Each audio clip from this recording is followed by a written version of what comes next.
Party ఈ 42 సంవత్సరాల్లో. లోకల్గా ఉండే ఏమైనా కారణాలు విజయాల్లో ఏమైనా దోహదపడే అవకాశం ఉందా? ప్రత్యేకంగా శ్రీకాకుళం సంబంధించి మీ హెచ్చరికలకు సంబంధించి ఉత్తరాంధ్రకు సంబంధించి అనుకుందాం. శ్రీకాకుళం అనే కాకుండా ఈ జోన్ అంతా కూడా ఒకే పరిస్థితిలో ఉంటుంది. అందువల్ల ఈ జోన్లో ఏంటంటే ఎప్పుడు కూడా కాంగ్రెస్ ప్రభుత్వాల్లో నిర్లక్ష్యం చేయబడినటువంటి జిల్లాలుగా, వెనుకబడిన జిల్లాలుగా పేరుండేది మేము వచ్చేటప్పటికి.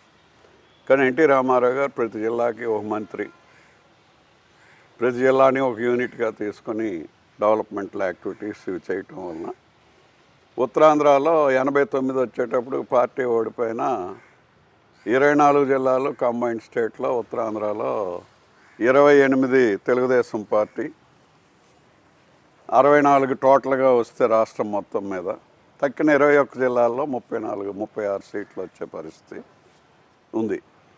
దానివల్ల ఏంటంటే నేను చెప్పొచ్చేది ప్రజల తాలూకా అవసరాలు, వెనుకబడినటువంటి ప్రాంతాలు, వెనుకబడినటువంటి కులాలని రాజకీయంగా, ఆర్థికంగా, సాంఘికంగా పైకి తేవాలనేటటువంటి తపంతో వెనుకబడిన కులాలు వెన్నెముకగా తెలుగుదేశం పార్టీ ఆవిర్భవించి ఆ రోజున ఎన్టీ రామారావు గారు కానీ ఈ రోజున చంద్రబాబు నాయుడు గారిని చేస్తుండేటటువంటి కార్యక్రమాల వల్ల తెలుగుదేశం పార్టీకి 42 ఏళ్ళలో ఆయన 7.5 సంవత్సరాలు, ఈయన 15 సంవత్సరాలు ముఖ్యమంత్రిగా చేసేటటువంటి పరిస్థితి ఆంధ్రప్రదేశ్ రాష్ట్రంలో కల్పించారు ప్రజలు.